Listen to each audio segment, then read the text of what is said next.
حج کے 5 دن ہیں. حج کے کتنے دن ہیں؟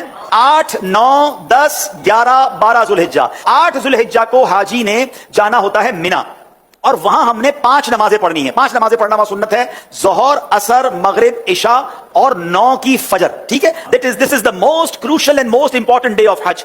حج کا سب سے اہم دن جو ہے وہ 9 ذوالحجہ ہے. یعنی اگر کوئی آپ سے سوال کرے حج کس دن ہوتا ہے, تو حج 9 ذوالحجہ کو ہوتا ہے, کیونکہ اس دن یوم عرفہ ہے. یہ حج کا رکن اعظم ہے, سب سے مین دن ہے جو حج کا, وہ 9 ذوالحجہ ہے. یعنی کوئی عرفات نہیں گیا تو اس کا حج ہی نہیں ہوگا نا. تو حج کا جو مین دن ہے وہ عرفات کا دن ہے. پورا دن عرفات میں گزارنا ہے. جب غروب آفتاب کا یقین ہو جائے کہ جناب مغرب کا وقت ہو گیا, غروب آفتاب ہو گیا, اب سارے حاجی آئیں گے مزدلفہ. ٹھیک ہے, اب جب آپ مزدلفہ پہنچیں گے تو مزدلفہ میں مغرب اور عشاء ملا کر پڑھنی ہے. عرفات میں مغرب نہیں پڑھیں گے. یہ بھی اللہ کی شان ہے کہ مغرب کا وقت بھی ہو جائے مگر مغرب نہیں پڑھنی ہے. مزدلفہ جانا ہے اور وہاں عشاء کے وقت میں, مغرب کے وقت میں نہیں, عشاء کے وقت میں مغرب اور عشاء ملا کر پڑھنی ہے. اور فجر بھی مزدلفہ میں پڑھیں گے. پوری رات ہماری کہاں گزرے گی؟ مزدلفہ میں. اب جو صبح آئے گی, کون سی صبح ہوگی؟ کون سی صبح ہوگی؟ 10 کی. 10 تاریخ کو کیا ہوتا ہے؟ کیا ہوتا ہے؟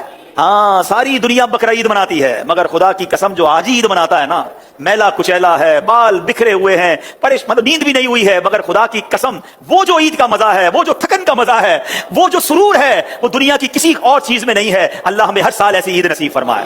اب رات کو کنکریاں ڈھونڈ لینی ہے. اب 10 ذوالحجہ کو 3 کام کرنے, اس کی روٹین یاد کر لیں.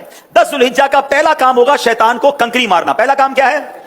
شیطان کو, ایک ہی شیطان کو مارنا ہے, بڑے شیطان کو. ٹھیک ہے, بڑے شیطان کو 7 کنکریاں مارنی ہے. دوسرا کام, جیسے ہی کنکری مار لیں گے اس کے بعد قربانی کرنی ہے. ٹھیک ہے, کنکری مار کر آپ نے اپنے معلم کو, اپنے گروپ والوں کو, یا جو بھی لوگ آپ کی قربانی کا انتظام کر رہے ہیں ان کو بتانا ہے کہ میری قربانی کر دیں. جیسے ہی آپ کو کنفرمیشن ہو جائے کہ آپ کی حج کی قربانی ہو گئی ہے, اس سے پہلے نہیں, کنفرمیشن ہو جائے, اس کے بعد آپ نے سر کے بال اتار دینے ہیں, یا قصر کرانا ہے, یا حلق کروانا ہے. اسلامی بہنوں نے تو قصر ہی کرنا ہے. اب آپ کا حج کا احرام اتر جائے گا. جیسے ہی سر کے بال اتارے, ساری پابندیاں ختم.